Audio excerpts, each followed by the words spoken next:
Welcome back to McChats here on McGTV, youtube.com/MikeMcGTV.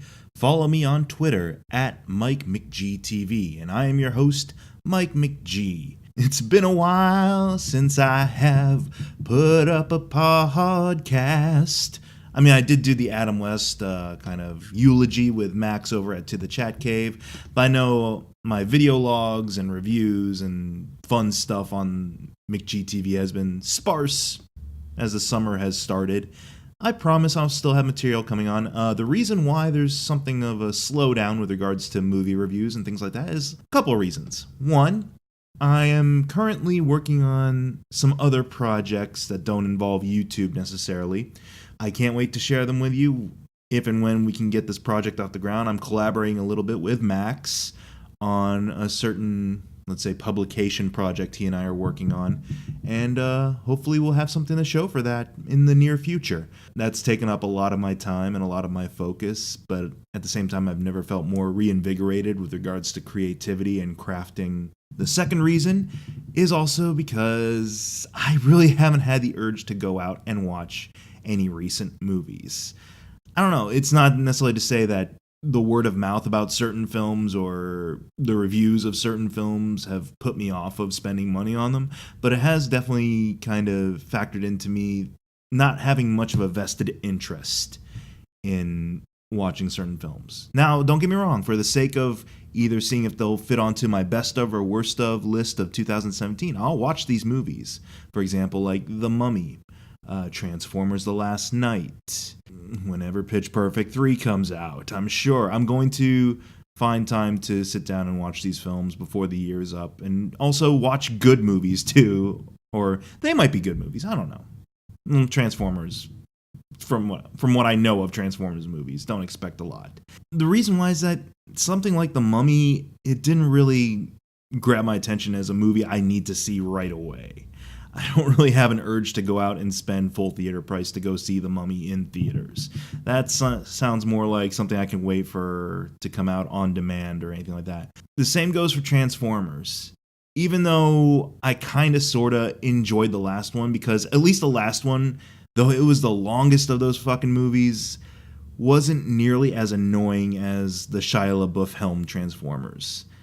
Mark Wahlberg was a decent trade-up for Shia LaBeouf in that regard, and it was less annoying. It was still just as stupid and pointless, but at least I didn't feel infuriated by a lot of the human characters in that movie. But that's not enough for me to warrant going back to the theater to see basically what I feel is going to be that same movie and the same 3 movies before that, just with a new repackaging.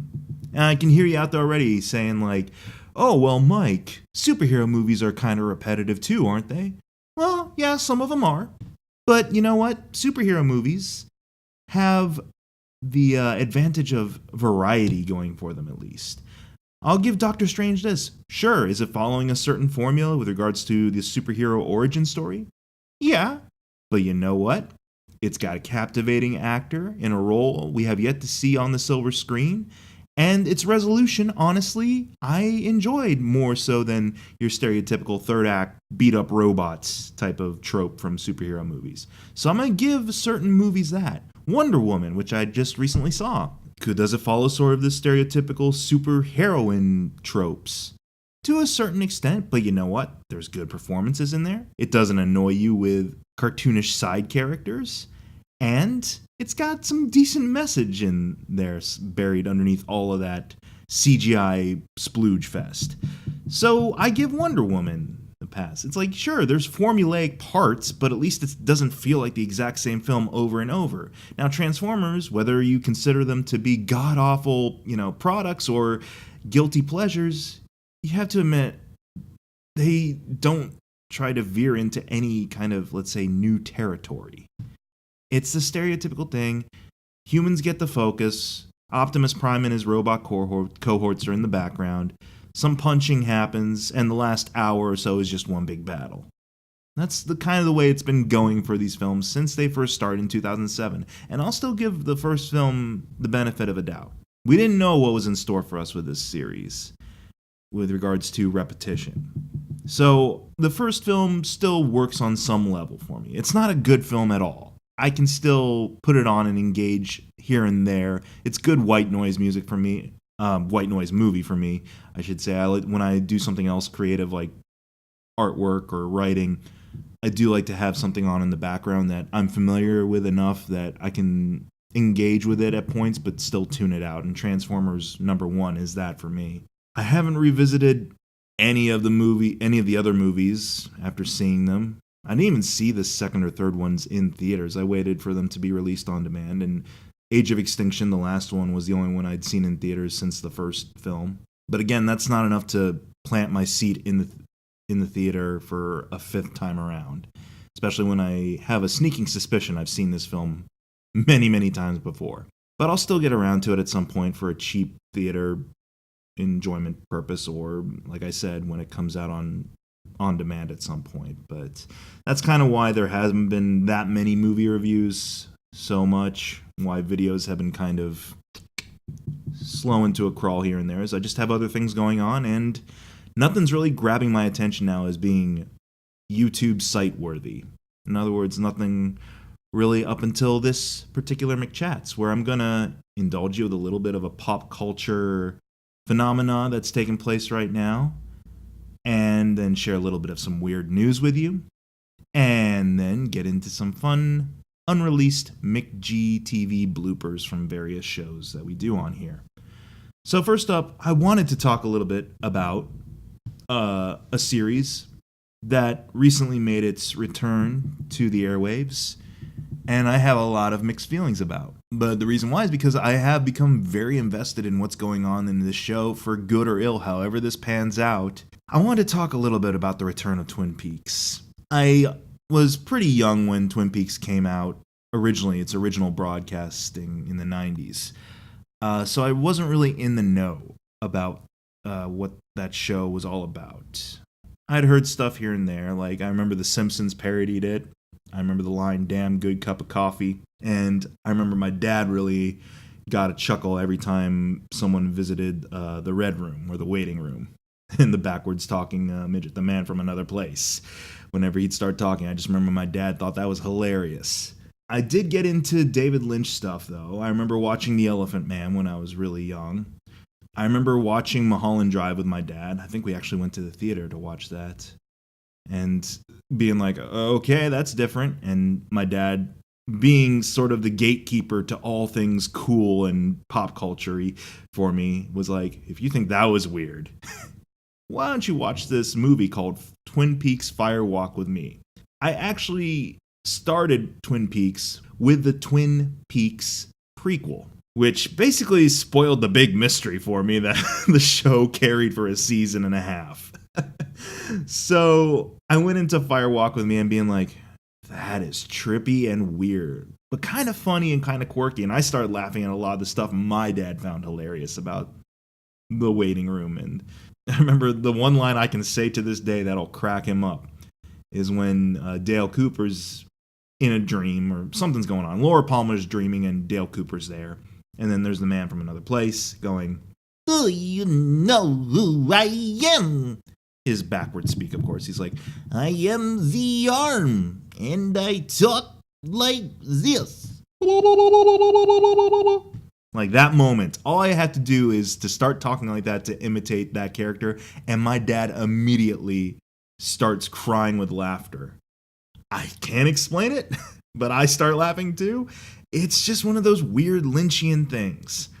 So after watching Fire Walk with Me, which again kind of ruined the actual mystery that was taking place in this mystery series, I was really curious what the show was like.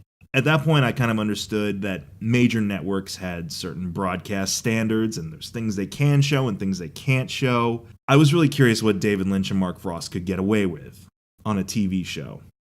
So I started watching the original series, and I was pretty enamored with the series. And I got more into the actual background of the town than the actual mystery. I thought it was going to center all around the murder of Laura Palmer.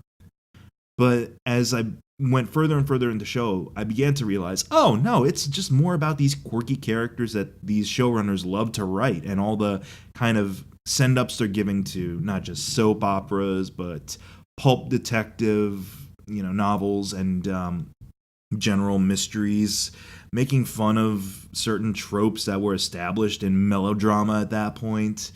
I really did get more into just the style of the show. And I didn't care much for the story because the story kind of came in second to me. The murder and mystery surrounding Laura Palmer didn't matter. So it was I'm one of those people where it was kind of weird in the second season when they decided to unravel all that. Yeah, I was kind of like, you really didn't need to do that. There's other things I would have preferred they trimmed out of the second season. All of James's subplot could have been done away with, honestly. I think he'd served his purpose to that point, and I really didn't care much for James after that. I was really invested in, what's going to keep Coop around this town, and then they introduce Annie. I'm like, you know what? They got good chemistry. He's got good chemistry with Heather Graham. And then introducing a new villain for him, or I shouldn't say villain, but adversary for him. Further delving into the mythology of the Black and White Lodges and to see, what is this actually about? I was genuinely curious where that was going. And I was genuinely invested because I'm like, this took place on, what was it, ABC back in the 90s? How blown away were the audience members in real time during that moment? Because this is way before anything like American Horror Story or Lost, to be a little bit more in line with this mainstream network.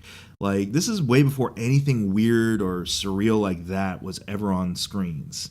I was really appreciative of Lynch and Frost's approach to a television series. And yeah, when that final episode of the second season came around, I was pretty frustrated that we weren't going to get some kind of resolution. Even though I would have been okay, it seemed like kind of weird and quirky that they would end it on that note. Granted, they didn't have much of a choice. It got canceled. But I don't know. For a time, I felt, you know what, that is kind of appropriate that it would end in that very cliffhanger and over-the-top fashion. And again, the prequel movie that followed it up, in a way, kind of brought it full circle. It does explore what happened before, but in a way, it's alluding to what happened after. And if you ever see the missing pieces segments from Fire Walk with Me that kind of fill in the gaps here and there of not just the movie, but of the show itself, it enriches it even more. So when Lynch announced a couple of years back that he was returning to Twin Peaks, that he and Frost were going to collaborate one last time and finish up the story, I was both excited and apprehensive. Excited because I heard that was going to be on Showtime. So now I'm like, okay, Lynch is going to pull off all the kid gloves that he wasn't allowed to pull off in the ABC days. He's going to be able to tell this story the way he probably originally intended it to be told. And it is going to be a trip. And then apprehensive because of, well, it could be that, or he could just feed into the zeitgeist of Twin Peaks fandom now. At that moment, I kind of felt Twin Peaks was perfectly happy to strike out on its own without appeasing a fan base. But since it's gained a huge cult status in the many years in between the second and third series, I was afraid Lynch would be kind of pandering to the fans, especially if it is the fans who helped kind of bring him back and get him reinvested in this story. I was nervous that there was going to be a lot more fan servicey moments in a show that I feel didn't need it. And now that we've got a couple of episodes of The Return out there, and you can, I'm sure, catch repeats on Showtime, I've been catching up on Amazon Prime because they just show the new episodes on, if you have an Amazon Prime membership, you can just catch up with the series there. I will say I still have that mixed feeling towards these first couple of shows. And I'm not going to get into potential story spoilers here. I've already had my head chewed off by a couple of people about that while I'm watching it in real time. Even though I'll still attest that I could potentially reveal some plot elements to you, and you, whether or not you're a diehard Twin Peaks fan or whether you're just a new viewer coming in, it's still Lynchy and Frostian enough that even any revelations I might have for you about the show are going to be confusing as all hell. But just to avoid any of that, I'm just going to give you my initial impressions on the first, 6 or 7 episodes that have aired out of 18. Now, I might do this where I check in every once in a while again.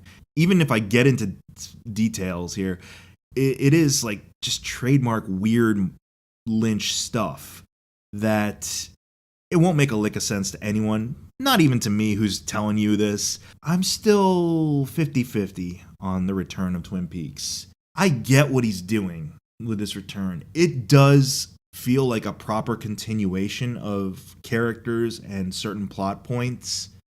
And when it gets around to those moments, it does feel through and through that it shares DNA with the original series. But I also feel he is getting everything and anything he wants to say, not just about Twin Peaks, but about whatever he believes or whatever ideas are tumbling around in his head. He's getting them out of the way now. Now, I've heard rumors that this is going to be the last project, at least in film, that David Lynch helms as writer and director. Because I know he's written this whole season and he's directed every episode. I have this feeling that he's trying to cram as many, not just Twin Peaks storylines in there, but just general ideas that he maybe has had on the back burner for years, that he maybe wanted to turn into other projects or other potential series, but just never got around to. And that now is the time to get those ideas out there. So whether or not they line up with what you feel is familiar Twin Peaks, he really doesn't care. He's going to put them in there whether you like it or not. And there are some threads throughout this new series that definitely feel like these probably started off as other original ideas, and he's just reworked them to fix them into the Twin Peaks universe. The one thing I'm really kind of impatient about right now with regards to the new show is there are a lot of subplots that feel like they're dragging their feet. But at the same time, if you've got 18 episodes to tell this tale, I don't know, maybe all this foot dragging that I'm feeling right now is actually purposefully paced to be that.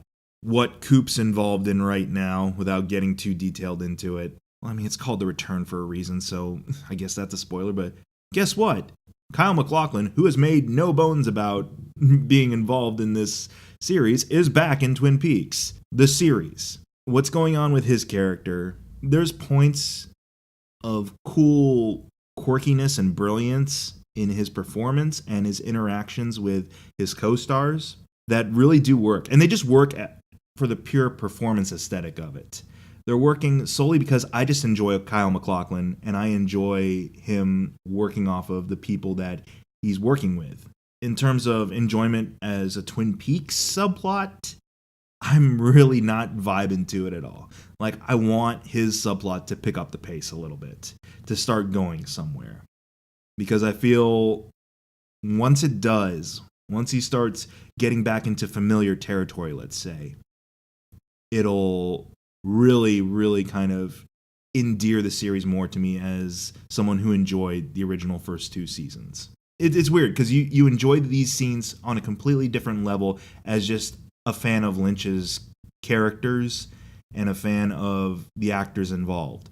But then there's the Twin Peaks side of you that's like, come on, move it, move it, move it. I kind of feel like David Lynch is in on that. He's fully aware that people are going to be frustrated with certain subplots. And he, like I said, either he doesn't care or this is his own kind of personal satire on modern day television dramas.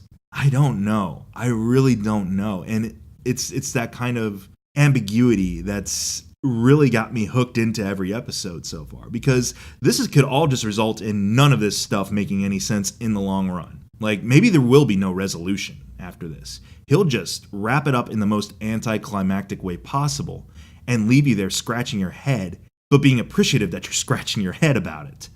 So there's certain things that make me feel like he has written something of a satire or a play on the way we look at modern day television viewing, especially in this day and age of binge watching and, very celebrity induced kind of marketing of certain shows. One thing is the amount of, let's say, name actors he's able to draw in for really 5 minutes worth of work. And don't get me wrong, I like these performers. And maybe that was part of the appeal for them to be involved in this project, big or small, is I get to work with David Lynch. I get to be part of the Twin Peaks mythology in some way, shape, or form. Who cares if I'm only on screen for 30 seconds? And who cares if no one can understand what the hell I'm saying? But I'm there. I'm part of this now. That could be the big appeal for them, the big draw for them. And I feel David Lynch is doing that too, to be like, look at all these great familiar names I've got attached to my project. But at the same time, he's aware of the tropiness of that in and of itself. And he's saying, like, this is what modern day TV does. This is what all your favorite mainstream or cable shows do. They bring in big name celebrity actors to play bit roles for one episode, and then they're gone with no consequence to the actual story. Like, part of me feels that he knows that'll draw in more eyes, but he feels like this is my way of making fun of that as well, is to actually do it, but do it with a slant. Because every character that's only stuck around, let's say, for one scene, who is a very recognizable face, they are given the quirkiest and most over-the-top stuff to work with so far. And then he'll go the opposite route, where you'll have, I don't know who to say without giving something away. Oh, you know what? David Kickner, Champ from Anchorman, shows up for a scene. I'm not going to tell you exactly what the context of the scene is, but he shows up for a scene. I genuinely could believe that that is his only scene, and it's just him kind of being himself. But that, in a way, fits into the world of this new Twin Peaks, and in a way is kind of self-reflecting on, that's what someone would do for, say, the Goldbergs. They bring in Dave Kickner for one scene, and that'd be it. I mean, kudos to you, Mr. Lynch. If that's what you're accomplishing through this, if it's all just this mishmash of trying to get all your ideas out there before you call it quits, trying to complete this story of Twin Peaks, and trying to have something to say about our pop cultural consumption in this day and age, bravo, sir. I am in utter awe of every episode, either just for how batshit it can get, or for how, like, emotional it can get. There have been some pretty emotional parts in this series so far that I've really enjoyed. The last episode had, again, it's so hard to talk about this and getting specific. It has an actor in the last episode that I saw that is kind of a staple of Lynch's, finally showing up in this series as a certain character who a lot of diehards will be familiar with. And to see that character realized and interacting with this world, and the emotion and the technique that this actor puts into this performance, it is something to behold. And honestly, so far, that's been my most enjoyable of both, where I'm appreciating this performer's, effort, I'm appreciating the writing, and I'm appreciating how it integrates into the Twin Peaks universe.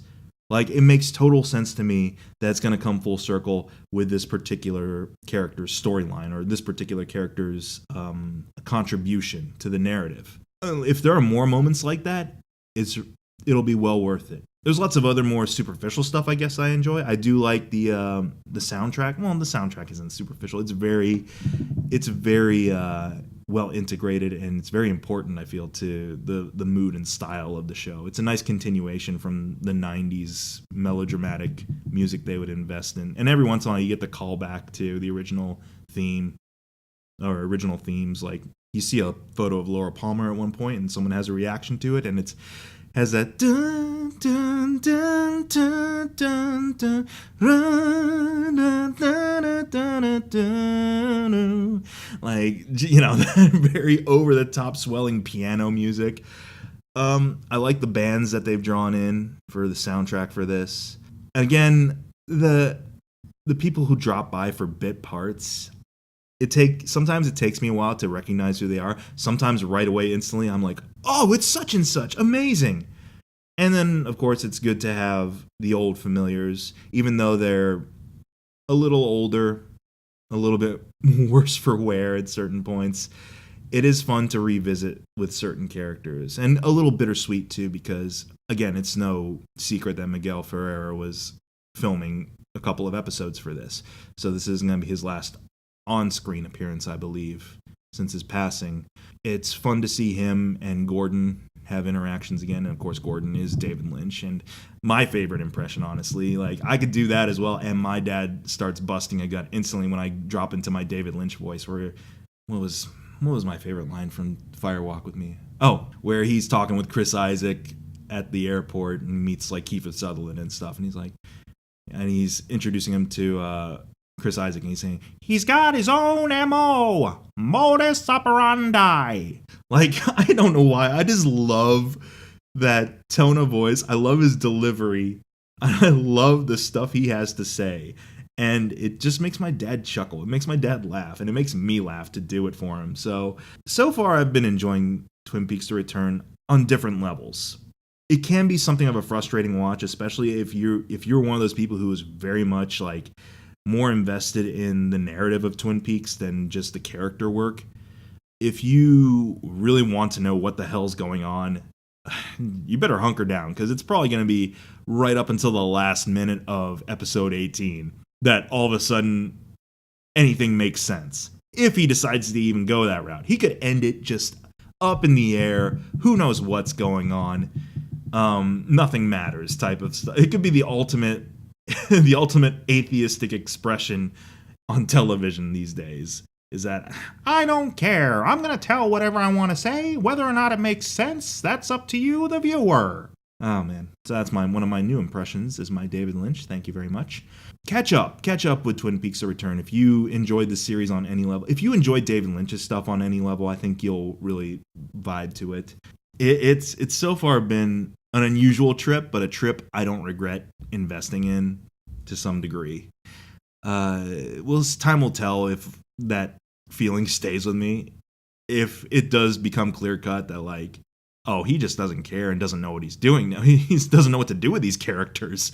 Or if it becomes too pandering. If it becomes more like the first half of season 2, then I'll probably, I don't know, not be as frequent a viewer. But so far, I'm not bored. I'm not bored with it.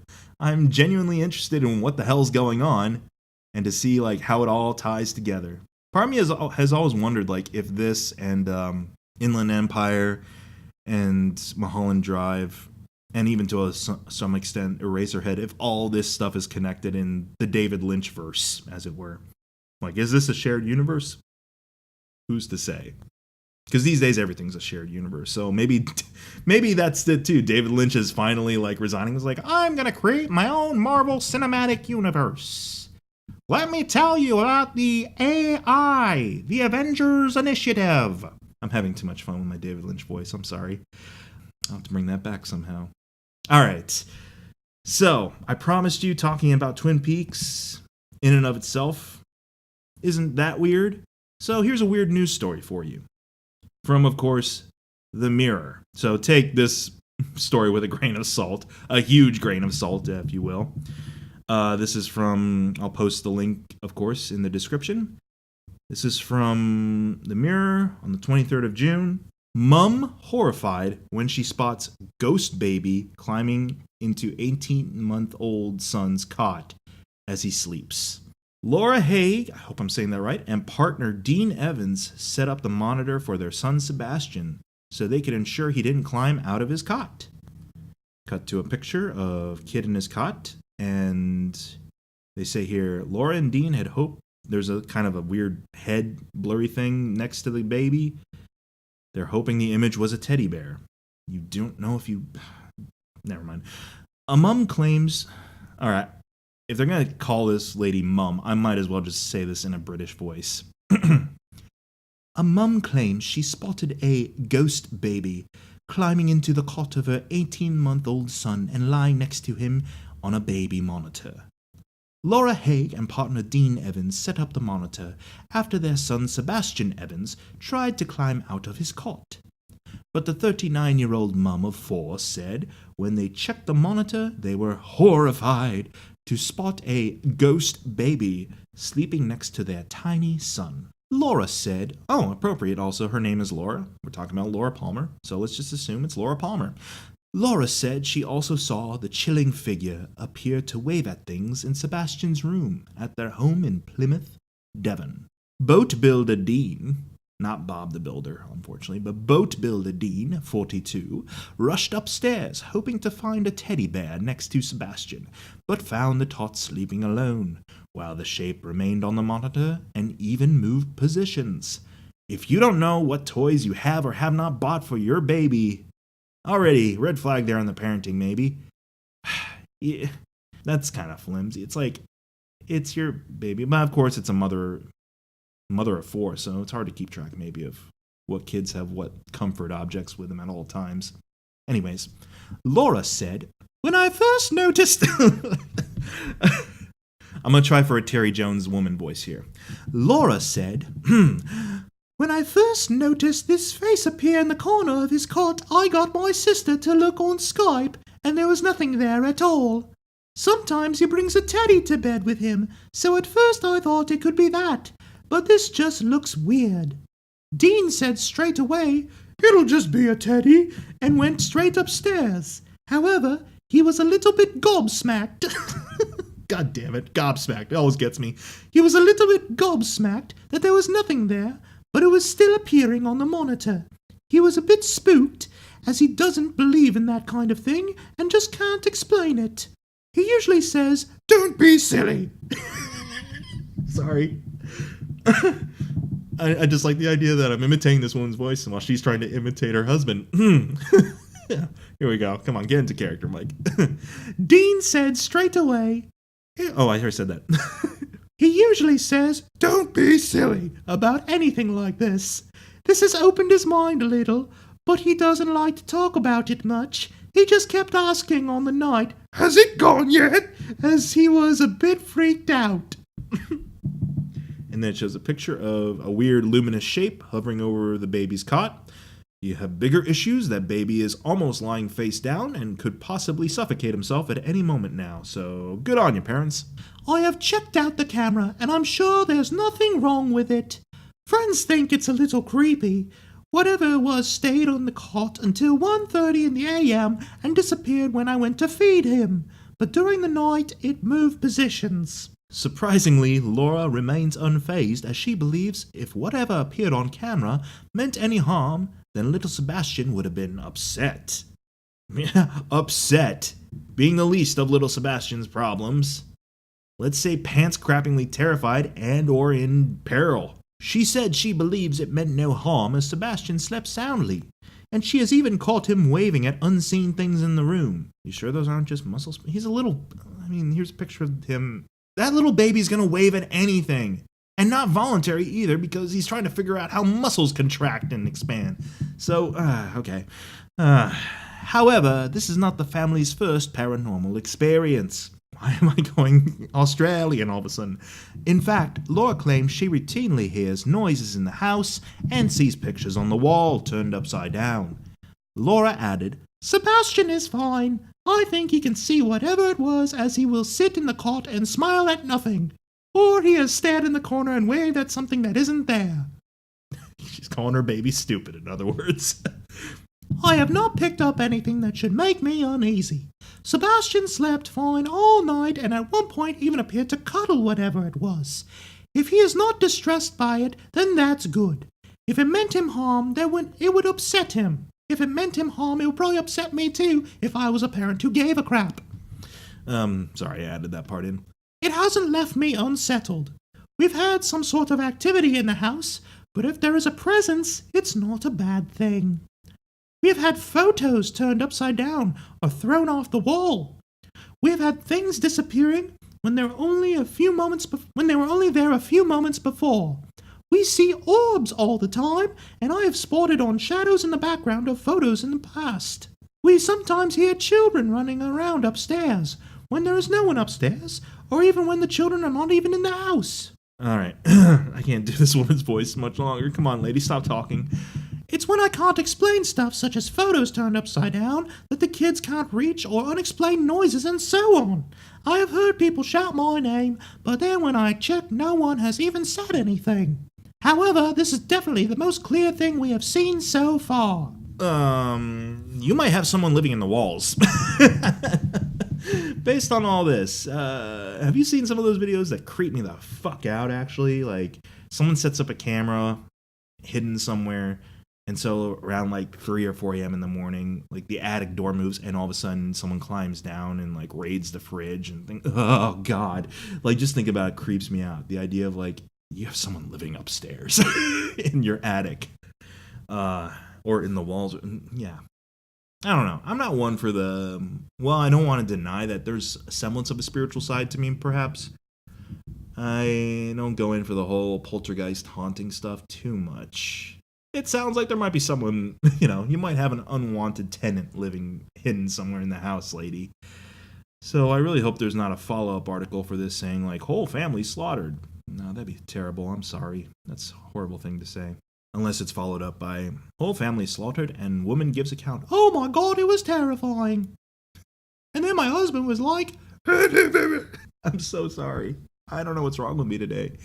Started off talking about David Lynch, started talking about ghost babies, made funny British voices. And now I'm going to take you into a new not a new segment, but another segment. Here are some bloopers from not just McChats, but some remake Revolution and some commentary. So you'll have a couple of the guys on here, Max, Dan, Mark, Jason, the usual crowd. That's all for now.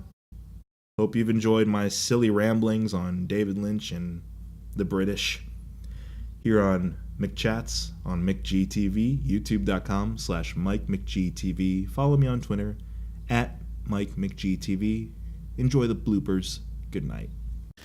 All right. I hear static. I don't know if you can hear it. It's like scratchy. Oh, you can? Yeah, I don't know what end that's coming from, if it's mine or somebody else's. Hang on a second. Can you hear it now? No. Nope. Okay, cool. It was on my end then. Okay. I'm just grabbing onto my microphone interface really tight. Excuse me. Nice. I think that did it. Welcome back to McChats here on McGTV, youtube.com/MikeMcGTV. Follow me on Twitter @MikeMcGTV, and also follow. And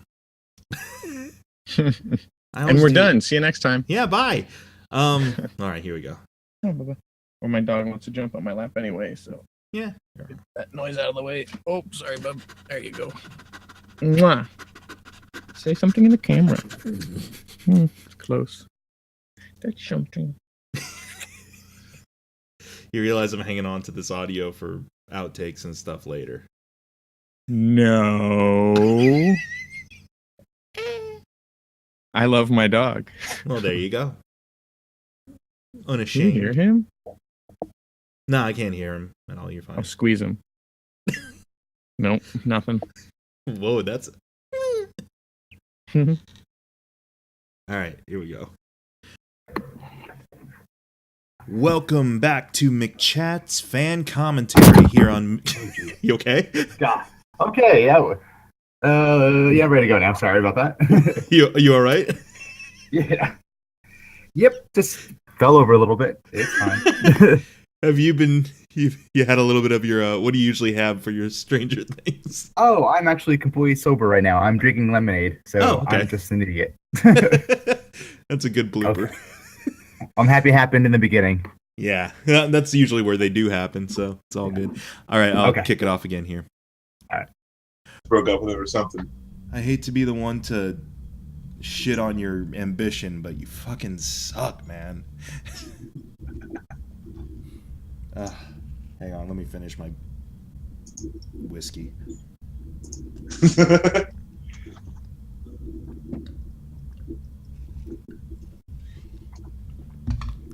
I had to make myself a Jack and Coke because I was getting so pissed.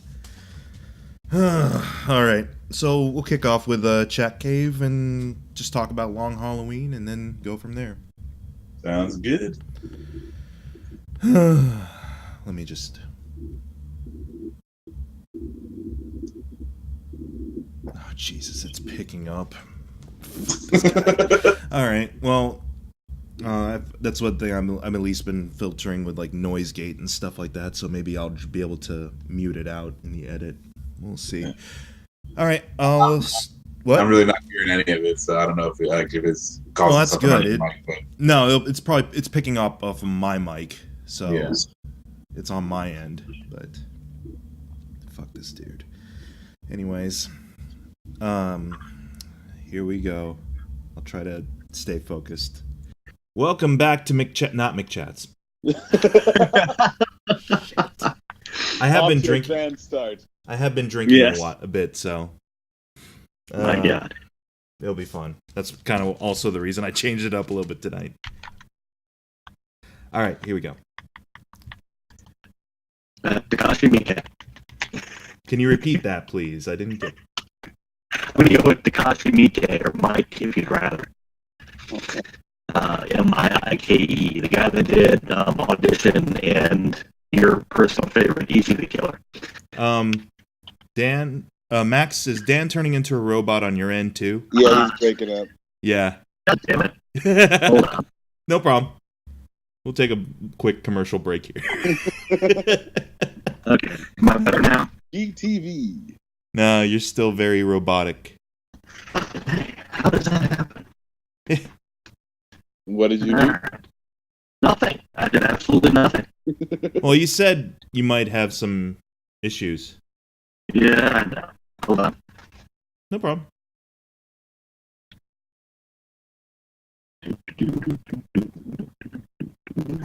That sounds so weird.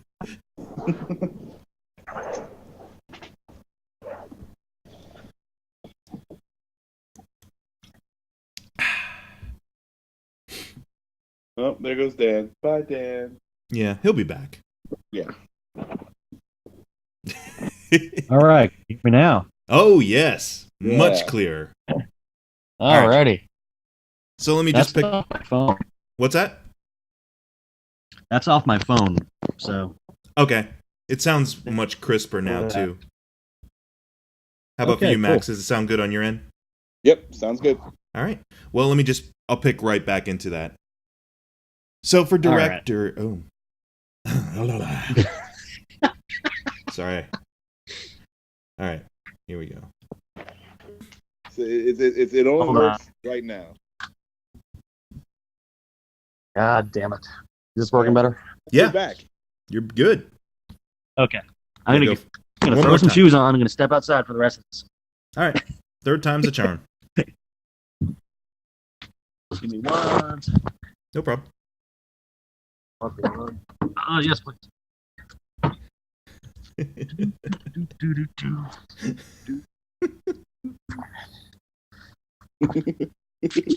Alrighty, now we're outside. Cool. Okay. Your Gonna have rebuttal. better cell reception, and we should be good. Your rebuttal for the Taco Bell.